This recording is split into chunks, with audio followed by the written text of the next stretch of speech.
చాలాసార్లు, నేనైతే, మీరైతే కొన్నిసార్లు నీ మహిమ కొరకు ఏం చేయలేకపోయాను. ఏదో చేస్తున్నామని అనుకున్నాను, కానీ ఇతరుల రక్షణ కొరకు ఆ మహిమల్లో ప్రవేశించలేకపోయా. తర్వాత ఇతరులను ఆధ్యాత్మికం వైపు వాళ్ళకున్న కట్టడాలు, నియమాలు, కష్టాలు, ఇబ్బందులు, వీటన్నిటిలో మీ మహిమ దగ్గరికి వారిని తీసుకుని లేకపోయా. దేవుడు మహిమా స్వరూపి. ఆయన మహిమ యొక్క మూర్తిమంతమునై ఉన్నాడు. ఆ మహిమ పరసంబంధమైనది, అది భౌతికమైనది కాదు, కానేరదు.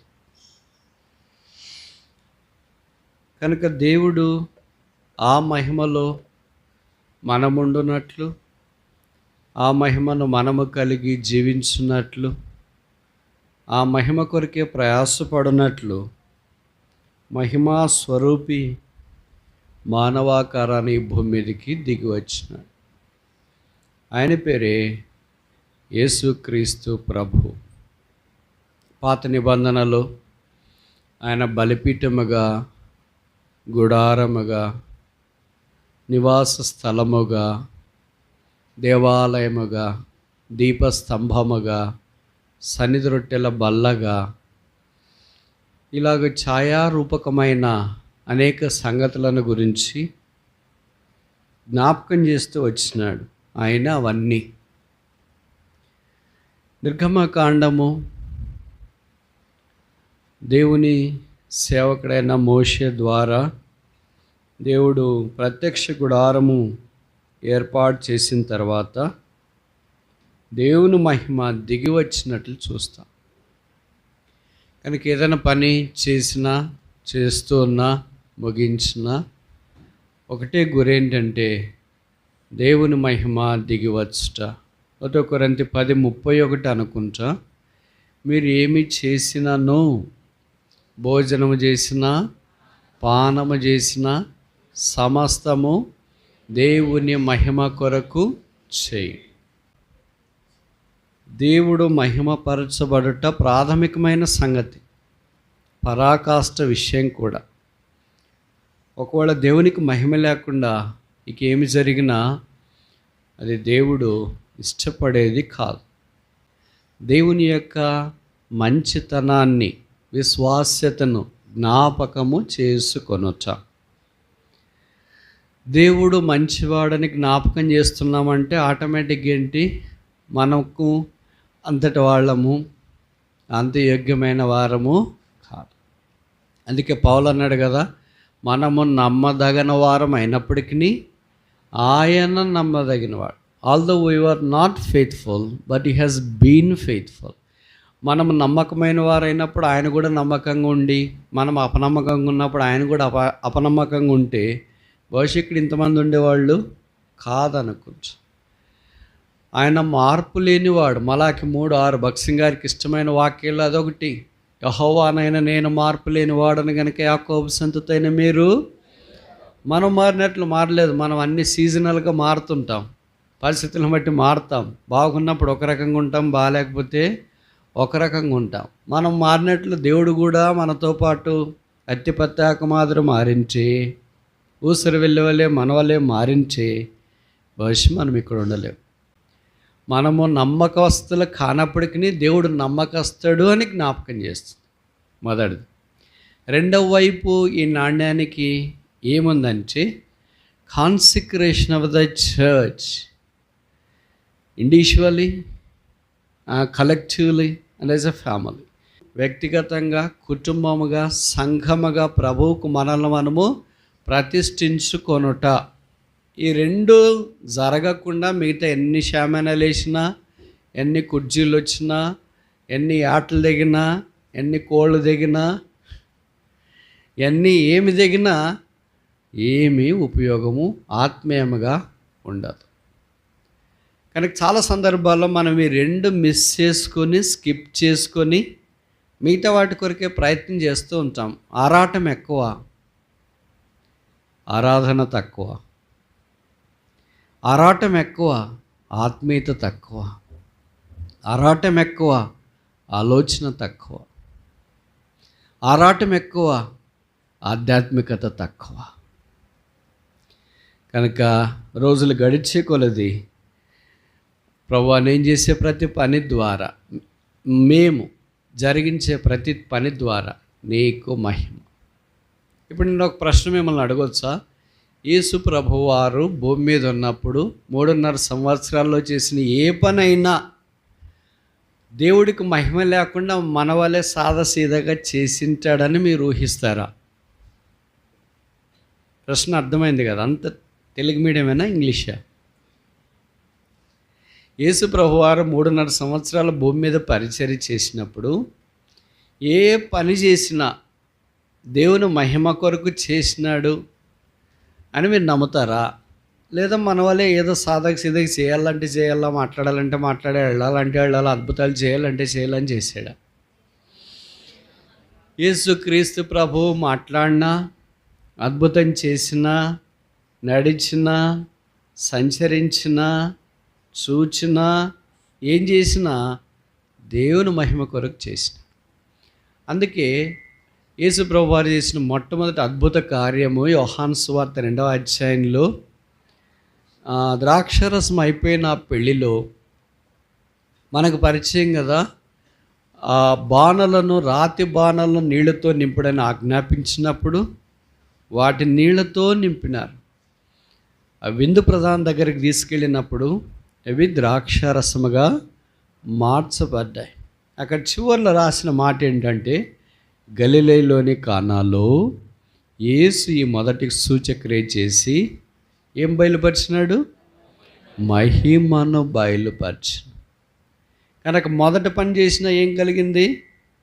మహిమ. మనమేమనుకుంటాం, మొదటి పని కదా, పొరపాట్లు జరిగింటాయిలే, ఏదో జరుగుతుంటుంది కదా, అన్నిట్లో మహిమ రావాలంటే ఎలాగవుతుంది అని అనుకుంటాం. ఈ first work has wrought glory to God. ఆయన ఆఖరి పని ఏంటి? సిలువ. కనుక సిలువ మీద కూడా ఇట్స్ ఫినిష్డ్, ఇది సమాప్తమైనది అని తండ్రిని మహిమపరచి, యోహాను 17:4 అనుకుంటా కదా, తండ్రి చేయుటకు నీవు నాకు ఇచ్చిన పనిని నేను భూమి మీద సంపూర్ణముగా చేసి, ఏం చేశాడంటే, నాకు పేరు తెచ్చుకున్నాను, డబ్బులు సంపాదించుకున్నాను, ఇళ్ళు కట్టుకున్నాను, ప్లాట్లు కొనుక్కున్నాను, కార్లు కొనుక్కున్నాను, గాడిదలు కొనుక్కున్నాను, గుర్రాలు కొనుక్కున్నాను, రథాలు కొనుక్కున్నాను, ఇవన్నీ చెప్పినాడా? నిన్ను మహిమపరచితిని. The ultimate ministry of Jesus Christ in the beginning and the ending is to fetch glory to God. యేసు ప్రభు యందు విశ్వాసం ఉంచిన మనం కూడా అదే మార్గంలో వెళ్ళాలి కదా, అదే అడుగు జాడాలి కదా. కనుక ఏం చేయాలా? దేవుని మహిమ కొరకు ఆ కార్యము జరిగించాలా, జీవించాలి. యేసు ప్రభు వారు అలా చేసి చూపించినాడు. మేమైతే చేయకుండా చాలా చెప్తాము. యేసు ప్రభు వారు చేయకుండా ఒక్క పొల్లు, ఒక్క సున్నా కూడా చెప్పలేదు. ఏది చేసినాడో అదే చెప్పినాడు, ఏది చెప్పినాడో అదే చేసినాడు. మనమైతే ఏది చెప్తామో అంత కరెక్ట్గా ఎట్లా చెప్తారు మీరు? ఏది చెప్తామో అది చేయము, ఏది. కనుక యేసుప్రభు వారికి మనకు చాలా భిన్నంగా ఉంది. పాత నిబంధనలో దేవుడు ఇదే మనకు మాదిరి చూపించిన. మీరు అనుమతిస్తే నిర్గమకాండంలో నుండి ఒక 5 విషయాలు మీ గమనానికి తీసుకొని వస్తా. ఇశ్రాయేలు విషయంలో దేవుడు ఎలాగో తన మహిమను వెల్లడి చేసినాడు. విస్తారమైన కార్యాలు ఒక గంట సేపులో ఎవరు ఏరుకోలేము, ఎవరు వినలేము. ఒక గంట సేపు కాదు, ఒక వారం కానీ ఒక సంవత్సరంగా జీవితమే మనకు సరిపోదు. ఆయన మహిమ, ప్రభావము, ఘనత అది నిత్యత్వం మొదలుకొని నిత్యత్వం దాకా ఉన్నది. కానీ అక్కర్ను బట్టి, సమయ పరిమితిని బట్టి ఒక 5 విషయాలు మాత్రమే మనం చూస్తాం. మొదటిది నిర్గమకాండం, ఎక్సడస్ చాప్టర్ 3 వర్స్ 8. నిర్గమకాండం 3వ అధ్యాయం 8వ వచనం.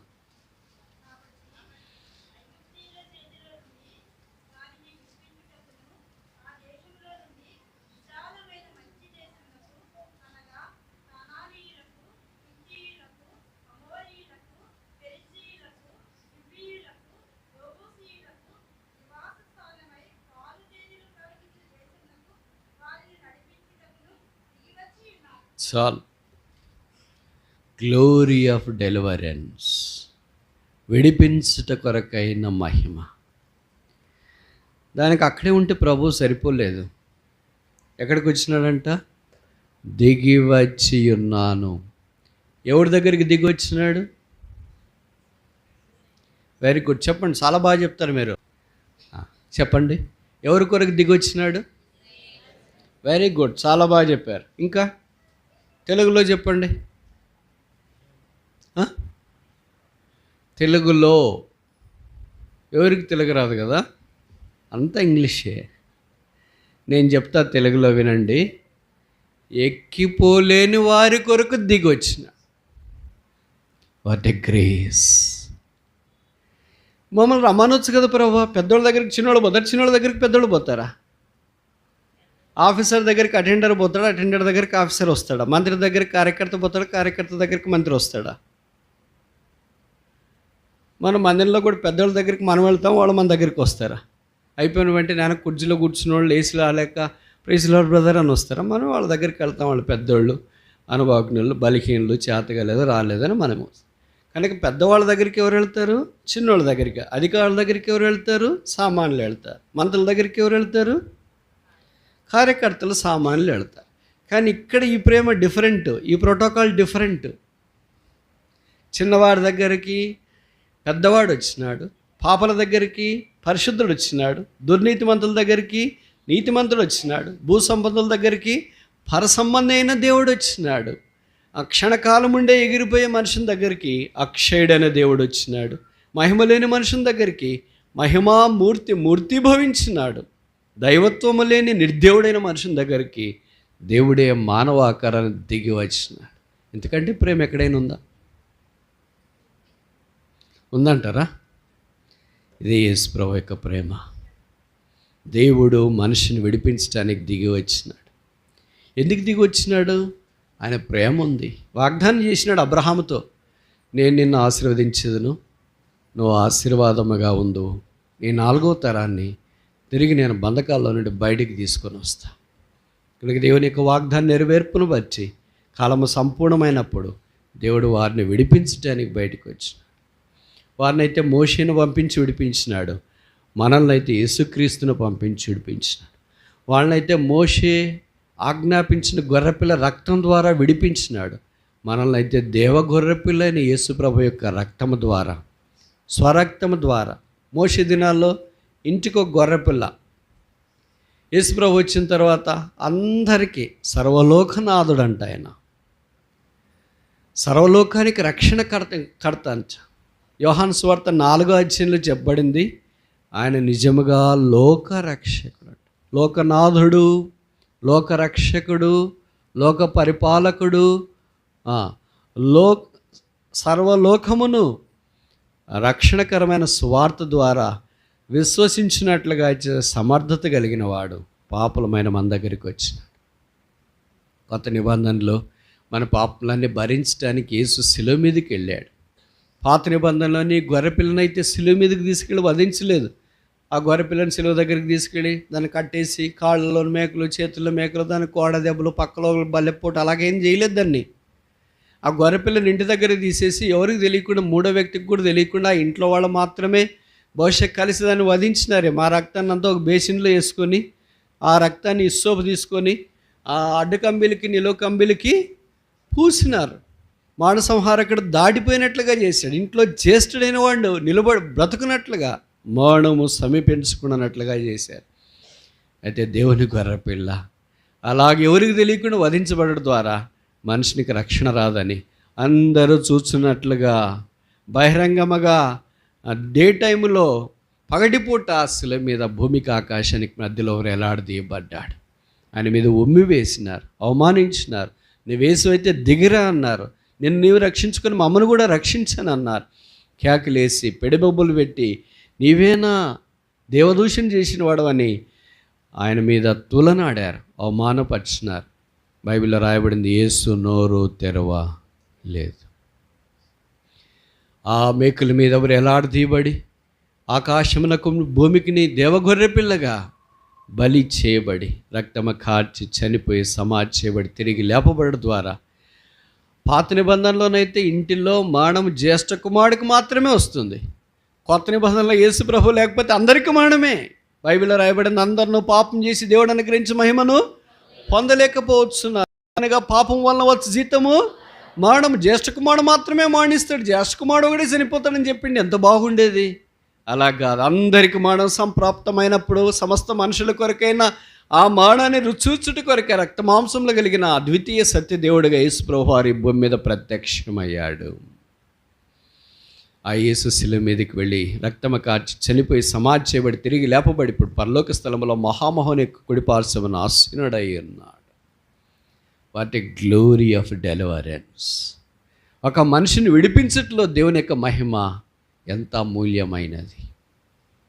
ఆయన చేపనంత మహిమే. దిగి వచ్చినాడు. ఎవరైనా మన కొరకు దిగి వస్తారా? ఒక ఆఫీసర్ కారులో వెళ్తుంటే మనం వెళ్ళిన వెంటనే దిగుతాడా? మనమే పోయి కారు కొద్దిగా తలుపు తీస్తే అర్జీలు ఇవ్వడము, మాట్లాడడము అవి ఇవి మనం చేస్తాం. ఇలాంటి ఆఫీసర్లు ప్రపంచంలో ఎంతమంది ఉన్నారు? లెక్కలేనంతమంది ఉన్నారు. వాళ్ళ కారే దిగరే, సింహాసనమే దిగరే. రాజకీయ నాయకులు 5 ఏళ్ళకి ఒకసారి దిగుతారు. ఎలక్షన్లు అప్పుడు ఇంటికి వస్తారు, అమ్మ మీరే తలలమ్మ, మీరే చెల్లెళ్ళమ్మ. 5 ఏళ్ళు అయిపోయి ఎలక్షన్ అనౌన్స్ చేసిన తర్వాత ఎవరు తలలో, ఎవరు చెల్లెళ్ళు, ఎవరు అన్నలో, అక్కలో, ఎవరని తెలియదు. మళ్ళీ 5 ఏళ్ళ దాకా వాళ్ళ దిగరు. కానీ దేవుడు అలా కాదు. ఈ డిసెండెడ్ టు అవర్ స్టేజ్. మన దశ దగ్గరికి వచ్చినాడు, మన దుస్థితిని చూచినాడు, జాలిపడినాడు, కనికరించినాడు. ఆయన రక్తం చేత కడిగి పరిశుద్ధపరిచినాడు. ఇప్పుడు ఆయన మనల్ని మంచి దేశంలో ప్రవేశపెట్టాడు. ఇప్పుడు చదవని నిర్గమకాండం ఇందాక చదివారు కదా. కాబట్టి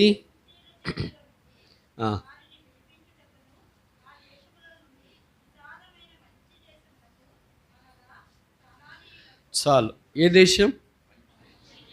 దీనికి 5 విశేషణాలు చెప్పాడు ఇక్కడ. మొదటిది ఏంటి? విశాలమైన దేశం. రెండవది ఏంటి? మంచి దేశం. మూడవది ఏంటి? అప్పుడు అక్కడ దాకా వెళ్తారేంటి? కొద్దిగా స్లోగా వెళ్ళండి. నివాస స్థలమైన దేశం. కొన్ని దేశాలు ఉంటాయి నివాస స్థలం యోగ్యమైనవి కాదు. ఉదాహరణకి పోలార్ రీజన్స్, అంటార్కిటికా ఉంది. నేను ఇక్కడ పోయి కూడా బతుకుతానంటే బతుకుతావా? బ్రతకటానికి నివాసయోగ్యమైనవి కాదు. కనుక ఇప్పుడు నివాసయోగ్యమైన దాంట్లో నీకు దేవుడు తీసుకుని వచ్చిన.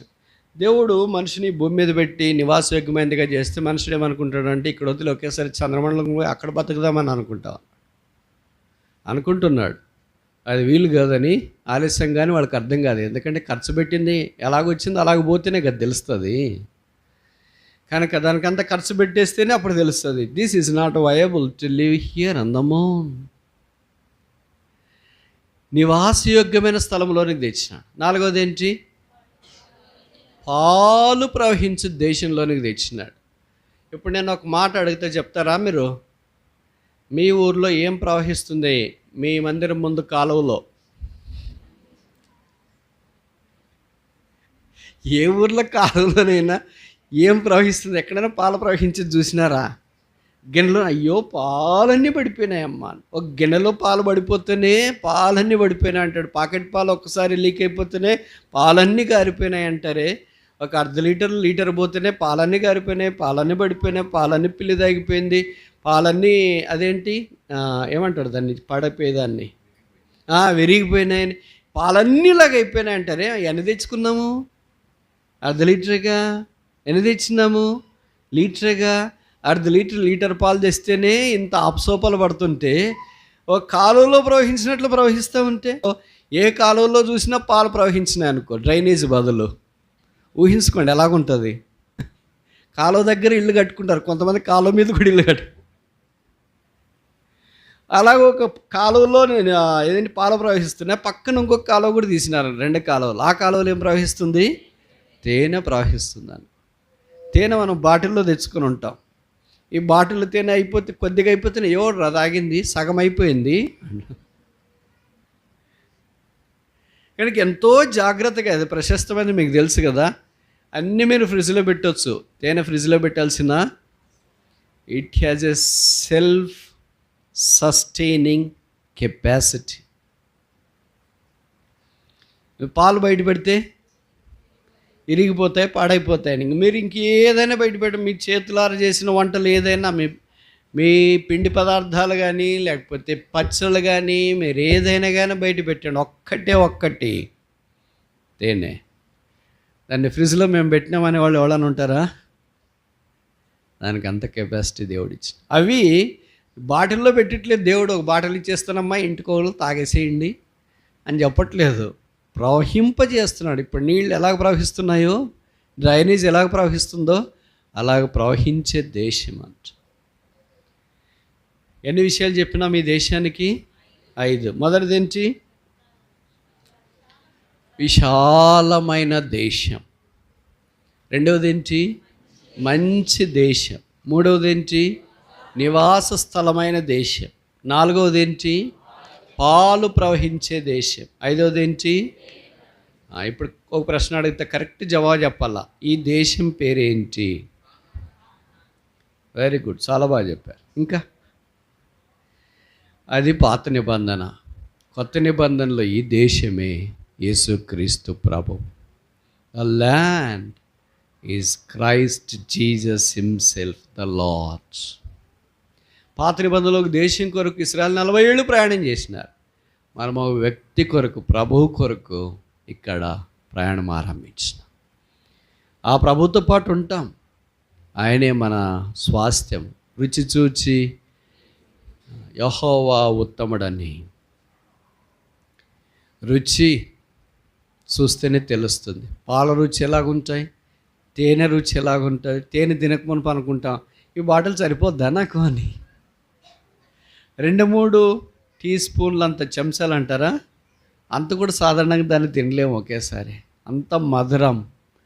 తెలుగులో అంటే ఇక్కడ ఏమంటారో తెలియదు కానీ ముఖం మొత్తుట అంటారు, సాటియేటెడ్. తినబుద్ధి అవుతుంది మొదట, రెండవసారి కొద్దిగా తగ్గుతుంది, మూడవసారి ఇంకా అస్సలు తినబుద్ధి ముఖం మొత్తిపోద్దని. అంత మధురమైనది తేనె. ఆయన పేరు మధురం, ఆయన మాటలు మధురం, ఆయన పెదవులు మధురం, ఆయన స్వరము మధురం. ఆయనే మధురమైన వాడు. అందుకే 119వ కీర్తనలో చెప్పినాడు, నీ వాక్యము జొంటి తేనె ధారల కంటే. ఆ వాక్యమే యోహాను సువార్త 1వ అధ్యాయం ప్రకారం శరీరధారిగా, కృపా సత్య సంపూర్ణుడుగా మన మధ్య నివసించెను. కనుక ఇప్పుడు కొత్త నిబంధనలో మనము ఒక దేశం వైపు ప్రయాణం చేయట్లేదు, ఒక వ్యక్తి వైపు మనం ప్రయాణం చేస్తున్నాం. ఆ వ్యక్తి యేసుక్రీస్తు ప్రభు. కనుక మొదటిది మనం చూసినాం గ్లోరీ ఇన్ డెలివరెన్స్, మనల్ని విడిపించుటలో ప్రభు వెల్లడి చేసిన మహిమ. రెండవది చూస్తామా? నిర్గమాకాండం 14వ అధ్యాయం. నిర్గమాకాండం 14వ అధ్యాయం 21. మోషే సముద్రం వైపు తన చెయ్యి చాపగా యెహోవా ఆ రాత్రి అంతయు బలమైన తూర్పు గాలి చేత సముద్రమును తొలగించి చేసెను. 22 నీళ్లు విభజింపడగా ఇశ్రాయేలు సముద్రం మధ్యన 6 నేల మీద ఆ నీళ్లు వారి కుడి ఎడమ ప్రక్కలను వారికి. బైబిల్ చరిత్రలో ఇదొక్క సందర్భంలోనే ఇలాగ జరిగింది. సముద్రము ఆరిపోవుట. మామూలుగా మనం ఇల్లు తుడిస్తేనే ఆరిపోదు, ఫ్యాన్ 5లో పెట్టింటాం. ఇల్లు తుడిస్తేనే ఆరిపోకపోతే సముద్రం పాయలుగా చేస్తే ఎలాగ ఆరింది? బురద ఉంటుంది కదా, అది కూడా ఆరిపోయిందంట. వీళ్ళు ఇశ్రాయేలీయులు ఆరిన నేల లేదు, బైబిల్లో రాసినారు, they walked on a dry land. బహుశా సిమెంట్ రోడ్ లాంటిది, సిసి రోడ్ లాంటిది వాళ్ళు నడిచిరి. The glory of division. దేవుడు వారిని ఆ ఎర్ర సముద్రము మధ్య భాగంలో నుండి నడిచినాడు. ఈ వైపు నీళ్ళు ఎలాగున్నాయి? గోడల వలె ఉన్నాయి. గోడలు దేంతో కడతారమ్మా? రకరకాలకు కడతారు. ఇటుకలతో కట్టవచ్చు, కాంక్రీట్తో కట్టవచ్చు, వెదర్ దెబ్బలతో కట్టవచ్చు, కర్రలతో కట్టవచ్చు. ఇప్పుడు నేను ఒక ప్రశ్న అడుగుతా, నేరుగా సూటిగా జవాబు చెప్పాలా. నీళ్లతో గోడలు కట్టిన వాళ్ళు ఎవరైనా ఉంటే చేయొద్దండి. ఎవరు లేరా? ఒక్కడు కట్టింది. అది ఎవరి చేత కాదు. Nobody can ever build a wall with a liquid material. నీళ్ళు తీసుకొని వచ్చి గోడ ఎలా కడతామయ్యా? భలే చెప్తున్నావు కానీ నువ్వు ఈ చిత్రంగా చెప్తావు, అడ్డదిడ్డంగా మాట్లాడతావు ఏంటి? మరి బైబిల్లో రాశారు, it was possible with God only. Mark 10:27 దేవునికి సమస్తము. అంటే నీళ్ళతో గోడ కట్టడం కూడా దేవుడికి. అది ఎన్ని రోజులు? నెహమ్యా దినాల్లోనైతే గోడలు 52 రోజులు కట్టిండొచ్చు. దేవుడు అన్నాడు, నెహమ్యా కదా 52 రోజులు కడతాడు, but I will build walls in only 1 day. ఒక్క దినాన దేవుడు కట్టగలడు. మనుషులను ఐగుప్తులో నుండి వేరు చేసినాడు, ఐగుప్తీల నుండి ఇశ్రాయేలీని వేరు చేసినాడు. దేవుని మహిమ ఎంత గొప్పది. మన జీవితంలో కూడా అనేకసార్లు ఇలాంటి కష్ట పరిస్థితుల్లోకి వస్తాం. వాళ్ళు విడిపించబడ్డారు, ముందుకు వస్తూ ఉంటే ఎర్ర సముద్రం వచ్చింది, ముందుకు వెళ్ళలేదు. ఎర్ర సముద్రంలో కాలు పెడితే ఇంక దాదాపు మునిగిపోతారు. వెనక్కి వెళ్ళాలంటే ఐగుప్తీలు వాళ్ళని తరుముతున్నారు. ఐగుప్తీలు ఎలాగొస్తున్నారంట? గుర్రములతో, రథములతో. వారు చాలా కేకలేస్తూ వస్తున్నారు, ఈటెలు బరిసెలు అన్నీ పట్టుకొని. పాపం వీళ్ళ దగ్గర ఏమీ లేవు. అలాంటి వీళ్ళు వెళ్తుంటే దేవుడు ఎర్ర సముద్రంలో పాయలుగా చేసినాడు అని. అందుకే మనకు తెలుసు కదా, 15వ అధ్యాయంలో వారు పాడిన స్తోత్ర గీతము క్రైస్తవ లోకానికి సుపరిచితమైనది. యెహోవాను గానము చేసేదము. యుద్ధశూరుడు యెహోవా అని పెద్ద పాట. అది దేవుని యొక్క గొప్పతనాన్ని గురించి చాలా స్పష్టంగా వారు పాడినట్లు వాక్యంలో మనం గమనిస్తున్నాం. కష్టాలు వెళ్తున్నా, ఇబ్బందులు వెళ్తున్నా, సహవాసంలో ఎన్నో ముందుకెళ్ళలేని పరిస్థితులు. తెలుసు కదా, ఒక జీవితము ఒక రోజు గడపాలంటేనే కష్టం, ఒక వారము, ఒక మాసం అంటేనే కష్టం. ఇంతమంది మనుషులతో ఏగాలంటే అది అయ్యే పనిలేనా? భార్య భర్తతో ఏగడానికే కష్టమైపోయి రకరకాలుగా వాళ్ళు ఇంక ఈ లోకమే వదిలిపెట్టాలని అనుకుంటా ఉంటారు. భర్త భార్యతో ఏగటానికి, పిల్లలు తల్లిదండ్రులు పిల్లలతో ఏగటానికి, సంసారం వద్దుదేవా, ఈ పక్కన ఉన్న సాగరమన్న ఈతను కానీ ఇది ఈదలేను అనేవాళ్ళు ఎంతోమంది ఉన్నారు. అయితే దేవుడు ఈ సంఘాన్ని ఆయనే ముందుండి నడిపించినాడు. గాలి తుఫాన్లు గద్దించినాడు, మిక్కిలి నిమ్మళం చేసినాడు. అద్భుతంగా ప్రజలు ఆవల చేరున్నట్లుగా. నీళ్ళే అంటే శత్రువులే, వాళ్ళే కదా ముంచేసేది. ఈ శత్రువుని ఏం చేసినాడు? గోడగా పెట్టేసినాడు. మిత్రులు మీరే భద్రపరచుకోవాలి అంటే దొంగకు తాళాలు ఇచ్చినట్ల. దొంగకు తాళాలు ఇస్తాడు కానీ దొంగతనం చేయటానికి చేత కావట్లేదు వాడికి. అలాగే నీళ్ళకి తాళాలు ఇచ్చేసినాడు. ఎవరిని నువ్వు ముంచడానికి లేదు, ఎవరిని తాకటానికి కూడా లేదు. అట్లా వెళ్ళి తాకేసి వస్తానంటే అట్టు కూడా కుదరదు, సునామీ అంటే అట్టు కూడా కుదరదు. దేవుడు ఎంత మంచివాడు. ఒకరు, ఇద్దరు, ముగ్గురు, నలుగురు దాటిపోవటానికి కాదు, లక్షల మంది కాల్బలము ఆరిన నేల మీద నడిచిపోయి. ఇది నాన్న మనకు అలాంటి అద్భుతాలు అక్షరానుసారంగా జరగకపోవచ్చు, కానీ ఆత్మీయమైన విషయాల్లో ఎర్ర సముద్రము లాంటి పరిస్థితులు, ముందుకెళ్ళలేని పరిస్థితులు. మామూలు తెలుగులో ఒక సామెత ఉంది కదా, ముందుకెళ్తే నుయ్యి, వెనక్కి వెళితే గొయ్యి. కనుక నుయ్యి గొయ్యి ఎక్కడైనా పడాల్సిందే. అదేదో వెనకబడే బదులు ముందు పడితే మేలు కదా, బతికితే బతుకుతాం, వెళితే వెళతాం అన్నట్టుగా. కనుక దేవుడు మనం ముందుకెళ్ళినట్లుగానే ఇన్నేళ్ళు సహాయం చేసినాడు. యేసు తానే వచ్చి వారితో కూడా నడిచెను. ఆయన నడకుండా ఉంటే మనం నడవలేము. అందుకే మోషే ప్రార్థన చేసినాడు ఇశ్రాయేలీల విషయంలో, ప్రభువా నువ్వు మాతో కూడా రాకపోతే మామను తోడుకొని పోవద్దు. ప్రభు మనతో చెప్పినాడు అనుకోండి, నేను మీతో రావట్లేదు అని, మనమైతే ఏమంటాం? ఏమవుతాం మనం అంటే? ప్రభు మనతోనే చెప్పినాడు నేను మీతో రావట్లేదు అని, మనమైతే ఏమంటాం? మీరైతే ఏమంటారు? నేనైతే ఏమన్నా తెలుసు, చేయవలసిన పని త్వరగా చేయి ప్రభువా, ఎప్పుడు చేస్తావు ఎదురు చూస్తున్నా. ఎందుకంటే నువ్వు మాతో పాటు రావాలంటే మేము చేసిన నెరల గోరలు అసలు నువ్వు చూడలేవు కదా, అసలు వినలేవు, అసలు నీ చేతే కాదు. ఎక్కడో దూరం ఉన్నావు అనుకుని మేము చేస్తున్నాం, కానీ నువ్వు దగ్గర మాతో పాటు ఉంటే ఇంకెలాగైతుంది అని అంట. కానీ మోషే గొప్ప దైవజనుడు. A leadership always needs the lordship. If the leadership doesn't need the lordship, it's not a leadership at all. ఇంకోసారి చెప్పనా? ఎన్నిసార్లు అని చెప్పు, మాకేమి. If a leadership does not need the lordship, it's not a leadership at all. ఒక నాయకత్వం ప్రభుత్వాన్ని కావాలని కోరగలిగితే అదే నాయకత్వం. ఆ ప్రభుత్వం మనకొద్దు, ఆ ప్రభువు మనకొద్దు, ఆ లార్డ్షిప్ మనకొద్దు అని ఏ నాయకత్వం తలస్తుందో వారు ప్రభుత్వానికి లేదా ప్రభు యొక్క చిత్తానికి చాలా దూరంగా ఉన్నారని జ్ఞాపకం చేస్తుంది. మోషే అన్నాడు, మీరు రాకపోతే మమ్మల్ని తోడుకొని వెళ్ళొద్దు. కనుక ఇంకా మిగతా సంవత్సరాలన్నింటిలో మీరు వెళ్ళండి, ఇంకేం బాగుంది కదా. 18 ఏళ్ళు వచ్చినాయంటే రేషన్ కార్డు ఇస్తారా, ఆధార్ కార్డు ఇస్తారా, డ్రైవింగ్ లైసెన్స్ ఇస్తారా, టీనేజ్ దాటిపోయినాయి ఇంకా ఓటర్ కార్డు ఇస్తారు, అన్ని ఇచ్చేస్తారు, ఇంకే వెళ్ళండి స్వతంత్రంగా ఉండొచ్చు అమెరికాలో మాదిరి అని అంటే మనం ఆ మాట ఎప్పుడు చెప్తామని ఎదురు చూస్తున్నాం ప్రభు. కొంతమంది 18 ఇయర్స్ దాకా ఎదురు చూస్తుంటారు, ఎందుకంటే వాళ్ళకి లైసెన్స్ కావాలా, ఓటర్ కార్డు రా, ఈ 2 వస్తే నేను చెప్తా కదా అని ఇంట్లో అనుకుంటా ఉంటారు. ప్రభు అన్నాడు, ఇంక 18 ఏళ్ళు అయిపోయింది కదా, మీకు ఇంకేమి అంటే, ప్రభు అట్లా అనొద్దు, we cannot go further without you.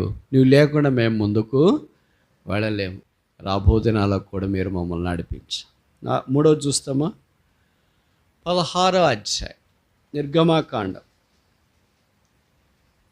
Exodus chapter 16 verse 10. 16:10.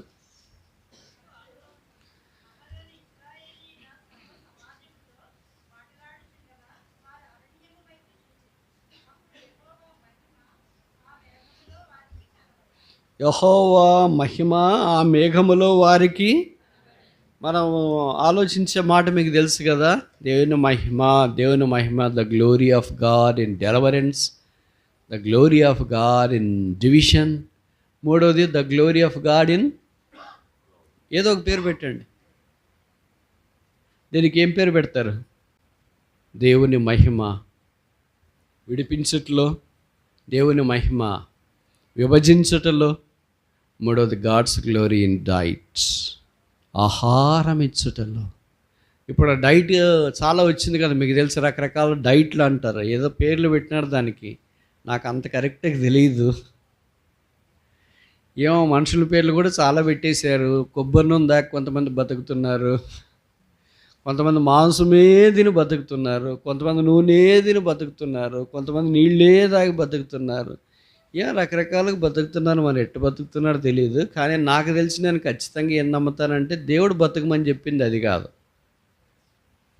అర్థమవుతుందని నేను మీకు చెప్పే మాటలు. నేను ఇంతకుముందు కూడా అలాగే చెప్పాను, ఇప్పుడు కూడా చెప్తున్నాను.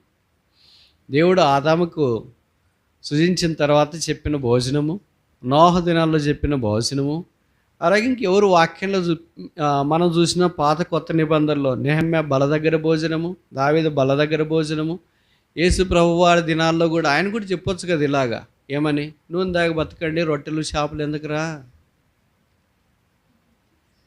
5,000 మంది పురుషులైన వాళ్ళకి రొట్టెలు చేపలు వడ్డించే బదులు నూనె పోయొచ్చు కదా, కొబ్బరి నూనె ఒక్కొక్కళ్ళు కొద్ది కొద్దిగా. ఏంటమ్మా మీరే ఇవాళ ఆ డైట్ మీద బతికే వాళ్ళకి సంగతి నేను మాట్లాడుతున్నా.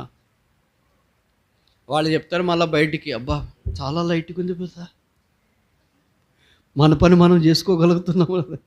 నీకు తెలుస్తుంది తర్వాత 3 నెలల తర్వాత సెట్ అవుతావో లేదో అప్పుడు తెలుస్తుంది. దేవుని వాక్యానికి విరోధంగా ఎందుకు? Know where in the scriptures support such a diet. నూనె దాకా బతకండి, మాంసమే తిని బతకండి, ఇలా ఒకటే తిని బతకండి అనేది వాక్యంలో ఎక్కడ చెప్పబడలేదు. చివరికి యేసుప్రభువు వారు ప్రార్థన నేర్పించేటప్పుడు కూడా మత్తయి సువార్తలో మా అనుదిన ఆహారం, give us our daily bread అన్నాడు, కానీ give us our daily milk అని, డైలీ నూనెని, డైలీ మాంసం అని డైలీ చెప్పలేదు. మీరు ఏదో భ్రమలోన అలాగే వాళ్ళు అయ్యో బిలీవర్సే బ్రదర్, వాళ్ళే బ్రదర్, వీళ్ళే బ్రదర్ అని పోతున్నారు. ఏది పోయినా ఎవరు చెప్పినా నేను చెప్పినా కూడా ఏం చెప్పాలంటే మొదట వాక్యం అలాగుందా లేదా చూడాల. అపోస్తులు అలాగ చేసినారా? యేసుప్రభు అలాగ చేశాడా? దేవుని యొక్క వాక్యం అలాగ బోధించబడిందా? అవి చూడాలి. మరి దేవుడు ఇశ్రాయేలుకు కూడా నూనె పోయొచ్చు కదా అరణ్యములో. మన్నా ఎందుకు కురిపించాలా? ఎందుకమ్మా? దేవుడు మన్నా 40 సంవత్సరాలు కురిపించినాడు. దాంట్లో తను మహింపరచబడినాడు. ఏ ఒక్క దినం అంటే నియమించబడిన ఆ 7వ దినం తప్ప మిగతా దినాలన్నిట్లో మన్నా కురిసింది. వాళ్ళ ఇళ్ళ ముందే, దూరం కూడా వెళ్ళాల్సిన పని లేదు. ఇప్పుడు మీరు అనుకుంటున్నారు కదా, ప్రభుత్వాలు మన ఇంటి దగ్గరికి వచ్చి బియ్యం వేస్తున్నా, అవి వేస్తున్నా, ఇవి వేస్తున్నా. అది ఎప్పుడో సరిపోయింది నిర్గమకాండంలో. ఇప్పుడు కొత్తగా చేసేదేమో. అప్పుడే వచ్చినాయి, ఉదయాన్నే వచ్చినారు. వీళ్ళన్నా సాయంకాలం వస్తారు, మధ్యాహ్నం వస్తారు, ఎప్పుడు వస్తారో తెలియట్లేదు. ఉదయాన్నే దేవుని మహిమ. ఆ మన్నాకు పేరేంటో తెలుసా? ఏం పేరు? వెరీ గుడ్, దేవదూతల ఆహారము. ఇంకా వాట్ ఈస్ దిస్? ఇదేంటి? కొత్తగా అనిపించింది, వాళ్ళు ఎప్పుడు చూడలేదు. కనుక కొత్తదైన దేవుడు మనకు అనుగ్రహిస్తాడు. యేసు ప్రభువును మనం అంగీకరించిన తర్వాత ఇప్పుడు కొత్త ఆహారాన్ని ప్రభు మనకు దయచేస్తాడు. అంటే తెప్పైన కుమారుడు తిరిగి ఇంటికి వచ్చిన తర్వాత లూకాసు వార్త 15వ అధ్యాయంలో తండ్రి ఏమన్నాడు? క్రొవ్విన దూడను తీసుకుని వచ్చి వధించడి, eat and merry, eat and celebrate. మనం తిని సంతోషపడదామని చెప్పినాడు. కానీ కొబ్బరి నూనె తీసుకురమ్మని రే, ఇవన్నీ గానగబట్టింది. ఒలివ నూనె తీసుకురమ్మని గానగబట్టింది. మాంసం తీసుకురమ్మని గానగబట్టింది అని చెప్పినాడా? ఇంక ఇదంతా ఎందుకు? మీకు మామూలు పద్ధతి చెప్పనా? బైబిల్లోనా? అబ్రహాం విశ్వాస వీరుడు తెలుసు కదా. అబ్రహాము భార్య అలాగే గుడారం దగ్గర కూర్చుని ఉంటే 3 మనుషులు వచ్చినారు. అబ్రహాం వారిని చెట్టు కింద కూర్చోబెట్టాడు. కూర్చోబెట్టిన తర్వాత ఇప్పుడు ఏం చేయాలి? మామూలు మీరు డైట్ అన్ని ఏదో ఫాలో అవుతున్నారు కదా, ఆ డైట్ ప్రకారం అయితే కొబ్బరి నూనె తీసుకెళ్ళి ఇవ్వాలి కదా ఒక్కొక్కడికి. లేదా 3 మనుషులన్నా చెప్పాలి కదా, ఇంతెందుకులే అబ్రహాం కష్టపడి కొబ్బరి నూనె తీసుకురాయా, ఇంతెందుకులే కష్టపడడం, ఇంకేంటి ఏంటంటే వచ్చినాయని నాకు I consider all them trash, because anything that speaks out side the scriptures is not biblical. Bible ఏం చెప్తుందో అదే నమ్ముతాము. బైబిల్ ఏం రాయబడింది? దేవుడు ఇచ్చింది అంతా మంచిది, ప్రార్థన ద్వారా, వాక్యం ద్వారా పరిశుద్ధపరచబడుతుంది. కనుక ప్రార్థన చేయండి, మీ శరీరానికి సరిపోతే తినండి, మీ శరీరానికి సరిపోలేదు, దురదలు వస్తున్నాయి, అవి వస్తున్నాయి, ఇవి వస్తున్నాయంటే మానేయండి, ర్యాషెస్ వస్తుంది. అదే వాక్యం చెప్తుంది కొత్త నిబంధనలో. కానీ మనం ఏం చేస్తున్నామంటే కొత్త బైబిల్ ఒకటి తయారు చేసుకొని దానికి ఆ డైట్, ఈ డైట్ అన్ని పేర్లు పెట్టుకొని, ఫోన్లు పెట్టుకొని, చాట్లు పెట్టుకొని, అక్క ఎన్ని కేజీలు తగ్గానో తెలుసా?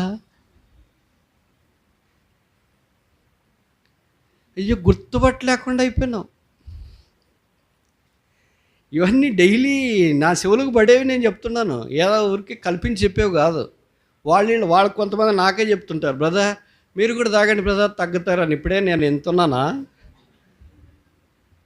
నా హైట్కి తగినట్టు వెయిట్ కరెక్ట్ సరిపోయినా. I'm happy, I want to follow the Bible. ప్రభు నాకేమి ఇచ్చినాడు నేను దాన్ని ప్రార్థన చేసుకుంటా. నా శరీరానికి సరిపోతే నేను తింటా, నా శరీరానికి సరిపోతే నా శరీరానికి సూట్ కాదు, నేను నా శరీరానికి సరిపోయేది తింటా. దేవుడి ఇశ్రాయేలుకు చేసిన ఆ ఆహారము డైట్ దైవికమైనది. కనుక దేవుని ప్రజలారా, నష్టపోకుండా ఉండాలని ఈ సంగతులన్నీ నేను మీకు తెలియజేస్తున్నా. నేను ఆ మధ్యలో కూరెళ్ళాను. నాకంటే చిన్న బ్రదరు, చాలా తెలివైనడు, క్రైస్తవేతరుడు, ఏదైనా డబ్బుల విషయంలోనే ఆలోచిస్తాడు. రక్షణ పొందిన తర్వాత ఏం చేశాడంటే వేరే దేశానికి వెళ్ళాడు, వేరే ఆయన పనుల మీద. దేశానికి వెళ్ళి వచ్చిన తర్వాత సరే వాళ్ళ దగ్గరకు పరిసరికి వెళ్ళాము. ఆ బ్రదర్ నేను కూర్చుంది. నేనే మామూలుగా రాత్రిపూట ఏం తింటాము అది తినటానికి ఆయన ఏంటి నాకు ఏమి తిండే వద్దు అన్నట్లుగా ఆయన పాత్ర చూసిన ఏం వేసుకున్నాడు అని. ఒక పెద్ద బౌల్ ఉంటుంది, గిన్నె ఉంటుంది కదా, దానిని అన్ని ఆకుకూరలు వేసుకున్నాడు. ఆకుకూరలు వేసుకొని కలుపుకొని తింటున్నాడు. అది అయిపోయిన తర్వాత ఏంటి బ్రదర్ భోజనం చేయట్లేదు అంటే, ఇదంతా మన ఇండియన్ కల్చర్, ఇది ఆస్ట్రేలియాకి వెళ్ళి నేర్చుకున్నాడు. కుర్రోడు, చిన్న వయసుడే, అంత అవసరమేముంది నీకు? సరే తర్వాత సంగతి చెప్తాను. నా ఎదురుకి తిన్నాడు. సరే నేను ఆయనకంటే ఎక్కువ దేశాలు తిరిగి వచ్చిన, 60 కంట్రీస్ దాకా తిరిగిన. ఇప్పుడు దాకా దేవుడు నాకు ఏమి ఇచ్చినాడు అదే ఆహారం తింటారు, కానీ ఈ దేశానికి వెళ్తే ఆ దేశం ఆహారం, ఆ దేశానికి వెళ్తే ఆ దేశం, ఈ దేశానికి వెళ్తే ఈ దేశం కాదు. నాదొక మంచి దేశం, విశాలమైన దేశం, నివాసయోగ్యమైన దేశం, పాలు ప్రవహించే దేశం, తేనె ప్రవహించే దేశం, యేసు ప్రభువే ఆ దేశం. సరే, వాళ్ళు భక్తులు కదా, ఏం మాట్లాడినా తీసుకోరు. ఈ దినాల్లో మన మాట వినేవాళ్ళు ఎవరుంటారు? కనుక ఈ దినాల్లో నేర్చుకున్న నేను మంచి గుణపాఠం ఏంటంటే, ఎవరు కానీ ఎవరి మాట వినే స్టేజ్లో లేరు. అందుకని నేను మౌనంగా ఉన్నా. తర్వాత కొంతకాలం అయిపోయిన తర్వాత, ఒక 3 నెలల తర్వాత నేను వినిన వార్త ఏంటంటే, ఆ బ్రదర్కి కడుపంతా చాలా భయంకరంగా అయిపోయింది. ఎంత భయంకరం అంటే దాదాపు మరణం దాకా వెళ్ళినాడు. కరోనా లేని దినాల్లో చెప్తున్నా ఇది. మరణం దాకా వెళ్ళినాడు. సిఎంసి వేలూరు హాస్పిటల్కి వెళ్ళి ఇంక అయిపోయింది అన్న. నేను షాక్ అయినా. నాకంటే చిన్న కుర్రోడు, అప్పుడు ఆయనకు 30 ఏళ్ళు ఏదో ఉన్నా. 30 ఏళ్ళు ఏంటి, కొని తెచ్చుకున్నాడు ఏంటి? కానీ దేవుడు కనికరించినాడేమో, భక్తులు పరిశుద్ధులు చేసిన ప్రార్థనలు మొత్తానికి. అప్పటికే పెళ్ళయింది ఆయనకి, పిల్లలు కూడా 2. తర్వాత దేవుడు కనికరించినాడు, బయటికి తీసుకుని వచ్చినాడు. తర్వాత బయటకు వచ్చిన తర్వాత నేను మళ్ళీ వాళ్ళ ఊరికి పరిచయకి వెళ్తే నా ఎదురుగా భోజనానికి కూర్చున్నాడు. ఇప్పుడు ఆస్ట్రేలియా భోజనం మారింది, ప్లేట్ పెట్టుకున్నాడు, నాతో పాటు భోజనం వడ్డించుకున్నాడు. నేను అడిగి, ఏం బ్రదర్ మారిపోయింది ఏంటంటే, బాగలేదని మీకు తెలుసు. అంత ఓవర్ యాక్షనా? నీ వయసు ఎంత? నువ్వు ఏదో 60-70 ఏళ్ళు వయసు ఉన్నాడైతే కొద్దిగా చూసుకోవాలి. 20 ఏళ్ళకే ఆకుకూరలతో తినేసి ఇద్దింటే శరీరం ఏం కావాలి? ఇంకా 70 ఏళ్ళ దాకా బతకాలి కదా. దేవుడు చేసిన శరీరం ఇది. 1 కొరింథీ 3:16 మీరు దేవుని ఆలయమై ఉన్నారనియు దేవుని ఆత్మ మీలో నివసించున్నాడనియు మీరు know ye not that ye are the temple of God and the Holy Spirit dwelleth in you. ఎరగలేకపోతున్నారు వారు. అందుకే అనేకులు నష్టపోయి, వాళ్ళంతా బాగా డబ్బులు ఉన్నవాళ్ళు కనుక ఖర్చు పెట్టుకోగలిగినారు, రికవర్ అయినారు, అది వేరే విషయం అనుకో. కనుక మీరు బాగా గుర్తుపెట్టుకోండి, మీరు కూడా బాగా డబ్బులు ఉన్నవాళ్ళే అనుకో, కానీ ఎందుకు కొని తెచ్చుకుంటారు? 4వది చూస్తామా? చూసి ముగిస్తాం తొందరగా. 19వ అధ్యాయం నిర్గమకాండం 20వ వచనం. ఇక్కడ మనం చూస్తాం, దేవుడు 20వ అధ్యాయంలో 10 ఆజ్ఞలు ఇవ్వబోతున్నాడు. అప్పుడు దాకా ఆజ్ఞలు అంటే ఎలాగుంటాయో తెలియదు, ఒకటే తెలుసు మనుషులకి, దేవుడు ఆదాముకి ఇచ్చిన ఆజ్ఞ. కానీ ఇక్కడికి వచ్చిన తర్వాత 10 ఆజ్ఞలు దేవుడు సిద్ధం చేసినాడు. ఆజ్ఞలు సిద్ధం చేసేటప్పుడు కొండ మీదకి ఎక్కిరమ్మన్నాడు. ఆ కొండ మీద దేవుడు తన చేతి వ్రాతతో రాసిన ఆజ్ఞల 2 పలకలు, ఒక్కొక్క పలక మీద 5 ఆజ్ఞలు దేవుడు మోషేకి ఇచ్చినాడు. ఆ మహిమ చాలా ఉన్నతమైనది. దాని గురించి వాక్యంలో చాలా సందర్భాల్లో చెప్పబడింది. హెబ్రీ పత్రికలో కూడా మేఘము, సాంద్రత, మహిమ, కొండలో నుండి పుట్టెను, దగ్గరికి రావటానికి అందరూ బీతిల్లిరి అనే వాక్యాలు మనం తరచూ చూస్తుంటాం. దీనికి ఒక పేరు పెడదామా?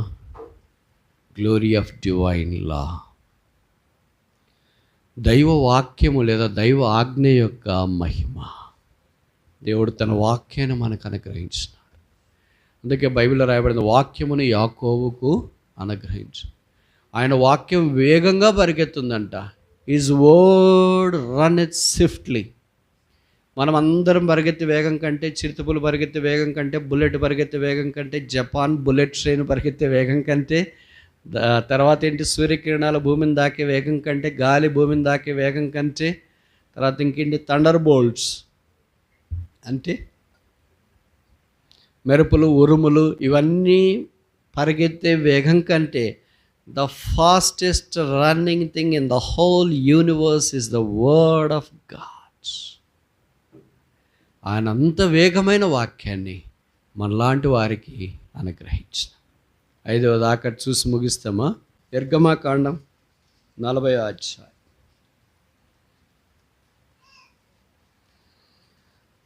వచనం 33.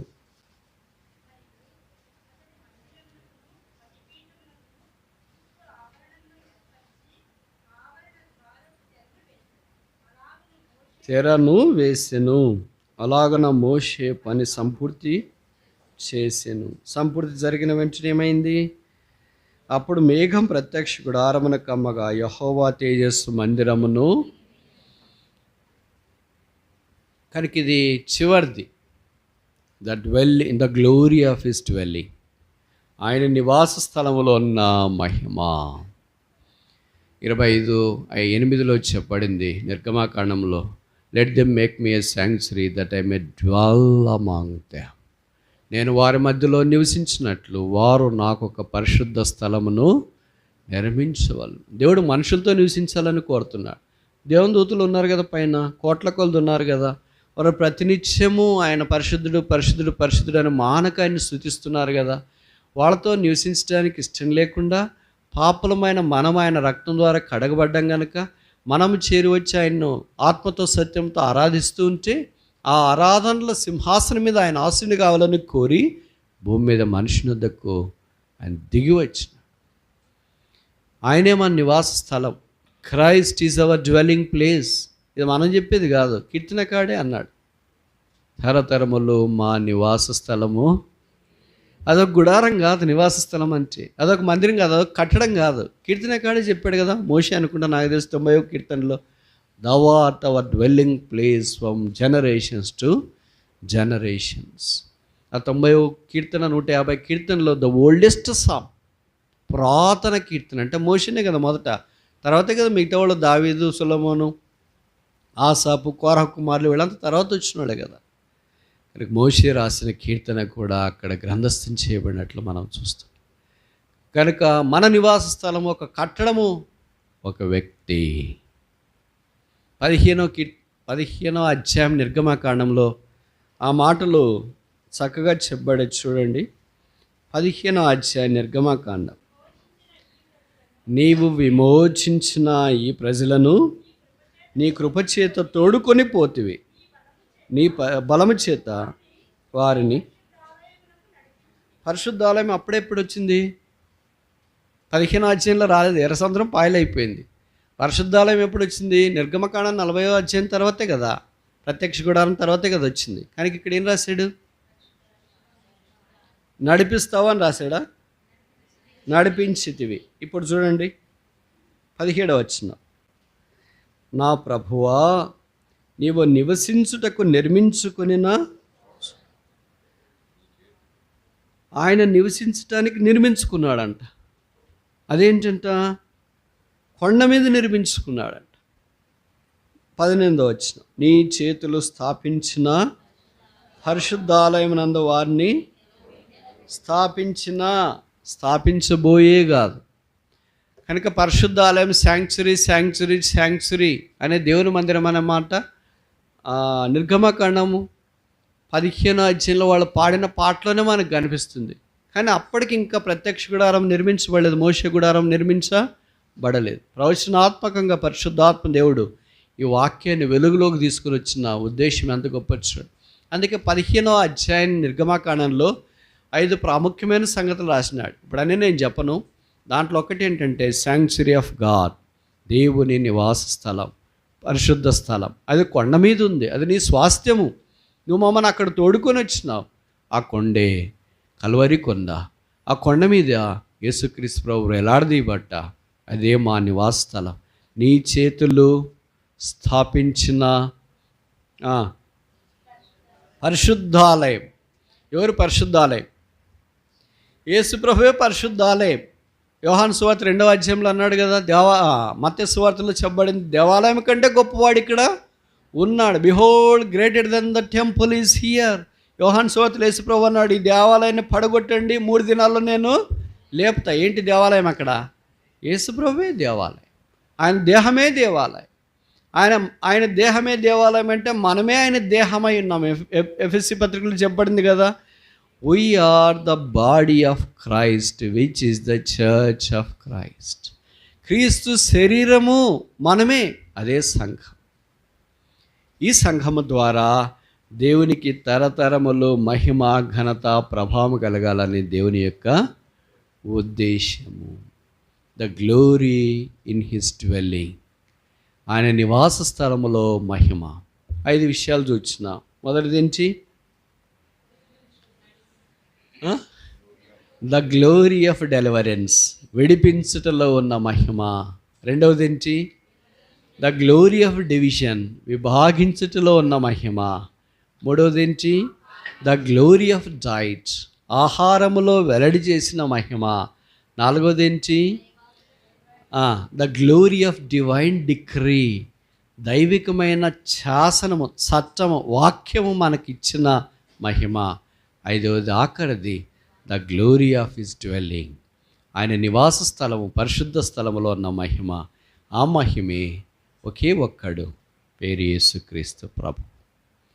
కనుక ఆయన వలె ఉంటూ, ఆయన పోలికలోనికి మార్చబడుతూ, ఆయనతో పాటు సదాకాలం ఉండనట్లు మనం ఏం చేసినా మరలా మనం ఆయనకు ప్రతిష్ఠించుకుందాం. ప్రభు, చాలాసార్లు నేనైతే, మీరైతే కొన్నిసార్లు నీ మహిమ కొరకు ఏం చేయలేకపోయాను, ఏదో చేస్తున్నామని అనుకున్నాను, కానీ ఇతరుల రక్షణ కొరకు ఆ మహిమలో ప్రవేశించలేకపోయా. తర్వాత ఇతరులను ఆధ్యాత్మికం వైపు, వాళ్ళకున్న కట్టడాలు, నియమాలు, కష్టాలు, ఇబ్బందులు, వీటన్నిటిలో మీ మహిమ దగ్గరికి వారిని తీసుకుని లేకపోయా. అలాగే ఇతరులకు ఆత్మ సంబంధమైన స్పిరిచువల్ డైట్, దేవుని వాక్యం, ఇదే ఆహారం, ఇదే పాలు, ఇదే ద బ్రెడ్ ఆఫ్ లైఫ్, జీవాహారం. ఈ వాక్యం మీద నేను భుజించడానికి ఇష్టపడదు. మొత్తం 4:4 చెప్పింది కదా, man shall not live by bread alone but every word that proceedeth out of the mouth of God shall he live by. దేవుని వాక్యం అనే దాని ద్వారా మనము పోషించబడుతూ ఇతరులను కూడా ఈ పోషణలోనికి తీసుకురావాలని దేవుని యొక్క ఉద్దేశం. రాబో దినాల్లో ఈ మందిర సహవాసంలో ఉన్న దేవుని ప్రజలు దేవుని యొక్క మంచితనాన్ని జ్ఞాపకం చేసుకుంటూ, మనల్ని మనమే ప్రభువుకు ప్రతిష్ఠించుకుంటూ, ప్రభు ఇది మొదలుకొని నేను ఏం చేసినా, భోజనం చేసినా, పానం చేసినా సమస్తము నీ మహిమ కొరకు చేయనట్లు నన్ను కూడా వాడుకో.